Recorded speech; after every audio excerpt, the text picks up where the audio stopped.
भारी से भारी विपत्ति में आपके आगे आ जाएगा, आपके जीवन की हर बार रक्षा करेगा। इसलिए तीर्थों को पिकनिक स्पॉट मत बनाओ, वहां जाए मजे कर रहे हैं, इधर घूम रहे हैं, ये सब नहीं होना चाहिए। पहले भगवान का दर्शन करो, वहां कीर्तन करो, उसके बाद तुम्हें घूमना है, तुम्हें कुछ खाना है, वो बाद की बात है। तुमने भजन कर लिया उस कीर्तन में, वो पुण्य कमा लिया, अब तुमसे कुछ अपराध भी बन जाएगा ना, क्षमा हो जाएगा उसका। नहीं तो अन्य क्षेत्रे कृतम पाप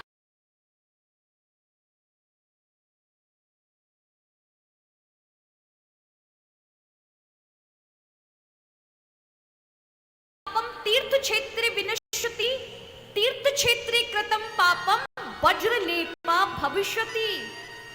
अन्य क्षेत्र में अगर पाप करोगे तो तीर्थ मिटा देगा। तीर्थ में पाप कर डाला, उसे मिटाने की सामर्थ्य किसी में भी नहीं है। इसलिए तीर्थ में तो बड़े अवेयर से जागरूक अवस्था में रहना चाहिए। तो भगवान का नाम लें। भगवान सूर्य ग्रहण के लिए गए, कहां पर? कुरुक्षेत्र में, जहां महाभारत का युद्ध हुआ। महाभारत के युद्ध से पहले ग्रहण में, जब सूर्य ग्रहण चंद्र ग्रहण पड़े, उस ग्रहण में लिया हुआ भगवान का नाम, सुनी हुई भगवान की कथा, दिया हुआ हाथों से दान, वो दान ऐसा है कि आप 1000 जन्म धारण कर कर के प्रतिदिन दान दें और उसका जो पुण्य प्राप्त होगा वो एक बार के सूर्य ग्रहण में किए हुए जाप, दान इत्यादि से मिल जाता है। इसलिए लोग सूर्य ग्रहण के दिन नाम जाप के लिए, सिद्धि के लिए दिन को चयन करते हैं। जब कोई सिद्धि करनी हो किसी मंत्र की तो लोग सूर्य ग्रहण को क्यों पकड़ते हैं? वो महान योग है। मंत्र सिद्ध हो जाते हैं जो जो एक एक साल में होते हैं, उस एक दिन सूर्य ग्रहण चंद्र ग्रहण के दिन जागृत हो जाते हैं। ग्रह नक्षत्र का ऐसा योग होता है, इसलिए सूर्य ग्रहण वाले दिन भगवान का नाम जाप करना चाहिए। सूर्य ग्रहण इत्यादि पड़े उस समय दान इत्यादि करना चाहिए, अच्छे सत्कर्म करने चाहिए। तो यहां पर भगवान ब्रजवासियों से मिले हैं और ब्रजवासियों से मिलने के कारण प्रभु आए थे तीर्थों में 3 दिन के लिए, और ब्रजवासी मिले तो फिर महीने भर के लिए रहे।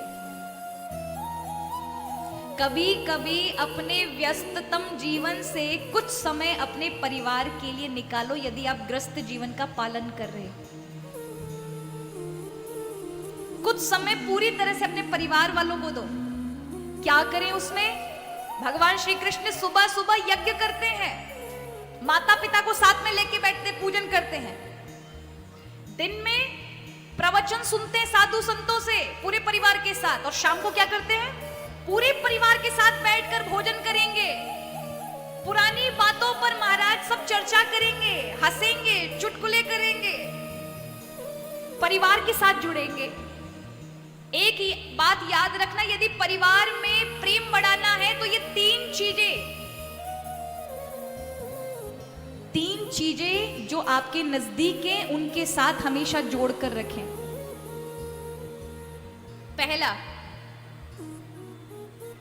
जब भी बातचीत करनी हो, भाष्य, जब भी बातचीत करनी हो, हमेशा पूरे 24 घंटे में से 1 घंटे का समय पूरे परिवार एक साथ बैठे वो समय चुने। तो पहला भाष्य, भोजन, भ्रमण, यानी कभी घूमने जाओ तो पूरे परिवार के साथ जाओ। भोजन करने बैठो, अगर प्रतिदिन समय नहीं मिलता है तो कोई त्योहार पर समय तलाशो जिस समय पूरा परिवार साथ बैठकर खाए और सभी साथ बैठकर के बातचीत करें। याद रखिए वो परिवार कभी टूट नहीं सकता जहां पर ये 3 चीज है, बातचीत प्रतिदिन है, भोजन प्रतिदिन है, और जहां कहीं भी जाते पूरा परिवार साथ जाता है, वो परिवार कभी नहीं टूट सकते, उनमें प्रेम बना रहेगा। ये भगवान श्री कृष्ण के जीवन में, इसलिए उन्हें 16,108 पत्नियां, एक एक पत्नी से 10-10 पुत्र, एक एक कन्या, उनके विवाह, उनके 5-5 विवाह और उनके भी पुत्र। इतने बड़े परिवार को संभालना महाराज खेल है क्या? आज आप 4 सदस्यों को नहीं संभाल पाते, और प्रभु इतने बड़े परिवार को संभाल रहे हैं, उनकी नीति है, परिवार को संभालना कैसे जाता है। और आजकल तो बहुत बड़ा महाराज ये समस्या का कारण बन चुका है, ही नहीं सकते। अगर घर छूट गया तो घर के बिना जीवन ही नहीं है, सब बेकार है। थोड़ा सा धन नहीं आया, रुक गया, अरे सब बेकार है, जीवन जंजाल है। क्यों? अटैचमेंट है ना उन सब चीजों से। वो चीजें ही हमें मार डालती हैं, दुख का कारण बनाती हैं, चिंता बनाती हैं। लेकिन एक वो मक्खी है, वो शहद को भी पीती और जब चाहे तब उड़ जाए। इसका अर्थ है ये वो भक्त हैं जो जीवन में सुख मिल रहे हैं उनका भी उपयोग करते हैं, जीवन में कभी दुख में मिल जाए तो उनको भी भगवान के भरोसे छोड़ देते हैं, वहां पर भी प्रभु आनंद कराएंगे। तो वो कभी दुख में नहीं रहते क्योंकि वो भगवान के संरक्षण में रहते हैं। तो वही दुख भगवान से दूर रहने के कारण जो ज्यादा दिखाई पड़ता है, भगवान के आश्रय में वही दुख दिखाई नहीं पड़ता, होने के बाद भी नहीं दिखाई पड़ेगा। तो यहां पर सुदामा पर प्रभु ने कृपा की है। आगे कथा सूर्य ग्रहण की आई। सूर्य ग्रहण पड़ा तो भगवान तीर्थों में अपने पूरे परिवार को लेके गए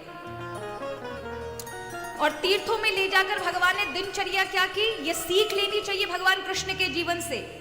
जब भी तीर्थों में जाओ, परिवार के साथ जाओ, तो कभी भी तीर्थों को पिकनिक व्यू पॉइंट मत बनाओ, टूरिस्ट पॉइंट नहीं बनाना है कि बस घूम रहे हो, घूमते जा रहे हो, खा रहे हो, पी रहे हो, महाराज मौज कर रहे हो और चले आए, तो वो तीर्थ का पुण्य नहीं लगेगा, तीर्थ का अपराध लगेगा। तीर्थ में जाओ तो मंदिर में आपको ज्यादा से ज्यादा कोई 10 मिनट ही ठहरने देगा, 5 मिनट, बहुत बड़ी बात, इतना मिनट ठहर भी पाओ किसी मंदिर में, धक्का मार के लोग बाहर कर देंगे, चलो चलो चलो चलो। तो याद रखो, तीर्थों में जाओ, परिवार के साथ जाओ, तो भगवान का नाम 5 से 10 मिनट बैठकर उस तीर्थ स्थान में सबको गाना चाहिए। भगवान का कोई ना कोई कथा इत्यादि की लीला का गान करना चाहिए, कोई भक्ति का भजन गाना चाहिए, कुछ ना कुछ तीर्थ में जाकर के 10 मिनट का सत्संग करना चाहिए पूरे परिवार के साथ। अरे भगवान के 24 घंटे दिए, उसमें से 5 या 10-20 मिनट भगवान के लिए नहीं निकाल सकते, वही तीर्थ अपना समग्र पुण्य तुम्हें दे देगा। उसके बाद खूब घूमो, कुछ भी खाओ, लेकिन जब मंदिर में जाओ तब 5 मिनट बैठ के राधे राधे श्याम मिला दे, राधे राधे श्याम मिला, ये गाओ। और अगर ये भी नहीं गाया जा रहा तो फिर सीता राम राम राम सीता राम राम राम सीता राम राम राम सीता राम राम गाइए। वहां जाकर 5 से 10 मिनट ग्रुप के साथ गाइए, तभी तीर्थों का भाव से, जो कि स्वार्थमयी है, उससे ऊपर उठना पड़ेगा, तभी आप संसार को झेल पाएंगे। नहीं तो आप जहां जहां टूट टूट के बिखरना चाहोगे, वहां परिवारी को तो छोड़ोगे, दुनिया भी ना छूटेगी, गली मोहल्ले वाले, समाज वाले तो हमेशा आपके साथ ही रहेंगे, उनसे भी आपकी झड़प तड़प रहती रहेगी महाराज। वो तब तक रहेगी जब तक आप अभी निम्न स्तर पर जी रहे हो, केवल अभी अपना स्वार्थ देख रहे हो। दूसरे को देना सीखें, हम अपनी ओर से क्या दे सकते हैं। खुद का त्याग करके अपनी चीजों का और दूसरों को देते हैं, भगवान उन्हीं के जीवन में सुख और शांति लाते हैं, उन्हीं के जीवन में प्रेम लाते हैं। तो यहां पर सुदामा ने देखा तो 2 प्रकार की कथाएं हैं। एक कवियों की कथा है, कवियों की कथा में आया है कि भगवान को धक्का मारा, सुदामा को धक्का मारा, ये कवियों की बनाई हुई कथा है। भागवत में है कि भगवान के दरवाजे साधुओं को, ब्राह्मणों को धक्का कोई नहीं मार सकता था, सीधे जा सकते थे सभा में, लेकिन यहां पर सुदामा को रोका है। कारण दिन के 12 बजे हैं और भगवान भोजन कर रहे हैं पत्नियों के पास जाकर के। अब किसी के पास जाते हैं तो महाराज वो अगर अपने पत्नियों के साथ है तो एक मर्यादा है, लोक मर्यादा है कि हर कोई वहां प्रवेश नहीं कर सकता।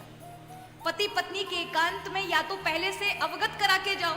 आप चाहे कितने भी प्रिय हो, कभी किसी के घर पर बिना बताए नहीं जाना चाहिए, ये असभ्यता दिखती है।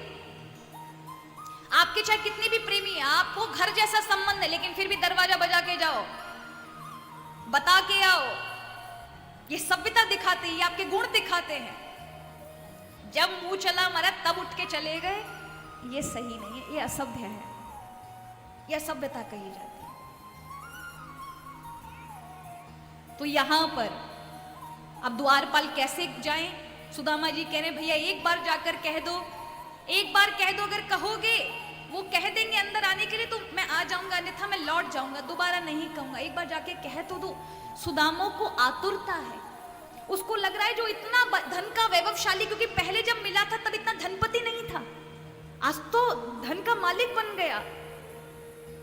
क्या मुझे याद भी रखा हुआ है या भूल गया धन के मद में आकर? तो परीक्षा लेने के लिए सुदामा आतुर है। क्या सच में कृष्ण जिसे मैं जैसा समझता हूं वैसा ही है या बदल गए? परीक्षा के लिए आतुर है। और द्वारपाल जाते, आइए हम दर्शन करते हैं।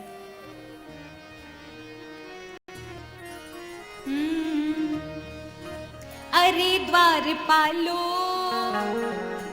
कन्हैया से कह दो, अरे द्वारपालो कन्हैया से कह दो कि दर पे सुदामा गरीब आ गया है, दर पे सुदामा गरीब आ गया है।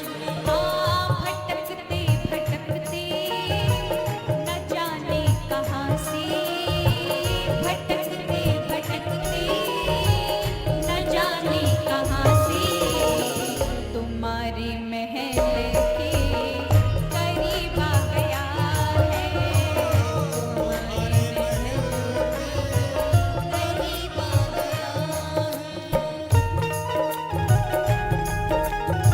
ये द्वारिकाधीश की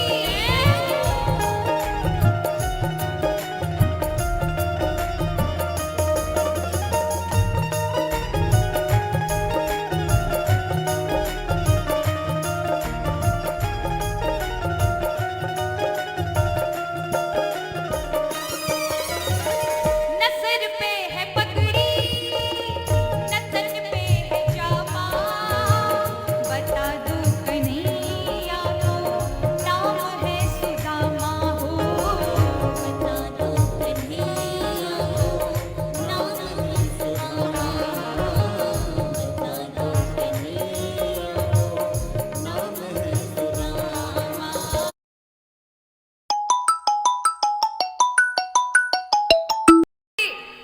तो वो तो कुटिया छोड़ के गए थे जब, लेकिन जब लौटे तो ये बड़े द्वारिका से भी सुंदर महल उनको मिल गए। घबरा गई, ये महल कहां से आए भैया? मेरी तो यहाँ पर एक कुटिया थी और वहां पर बड़े अक्षरों में लिखा था सुदामापुरी। मन में विचार रहे भैया ये कौन सी सुदामापुरी बस गई? यहाँ हमारा एक छोटी सी कुटिया हुआ करती थी, लोगों ने उस पर भी कब्जा कर लिया। हमारे बीवी बच्चे कहां गए? पति पत्नी और बच्चे कहां गए? तभी ऊपर से महल में से सुदामा जी की पत्नी अपने निर्धन ब्राह्मण पति को नीचे से देखती है कि बेचारे रो रहे हैं, तो दौड़कर हजारों दास दासियों के साथ आती है, सुदामा जी को पैर लगती है। सुदामा जी कहते हैं भैया दूर दूर दूर, किसी अन्य की स्त्री से हम पैर नहीं छुलवाते। तुरंत अपना घूंघट उतार करके सुशीला कहती हैं प्रभु मैं आपकी पत्नी हूं। देखकर आश्चर्यचकित हो जाते, ये सब धन माया कैसे मिली? बोले कृष्ण के कारण उन्होंने दी। केवल एक यही सुदामा है जिनको भगवान के कारण धन प्राप्त हुआ, प्रभु की कृपा से प्राप्त हुआ। और जब प्रभु की कृपा से धन मिलता है ना, वो धन कभी माया नहीं बनता, वो धन आपके उद्धार का कारण बनेगा, पर आपको फंसाने वाला नहीं बनेगा। क्यों नहीं फंसाने वाला बनेगा? उसका कारण है, माया के द्वारा और भगवान से बुद्धि हटी होगी, मन हटा होगा, तो यही धन आपको आसक्त कर देगा, अटैचमेंट लगा देगा उसमें।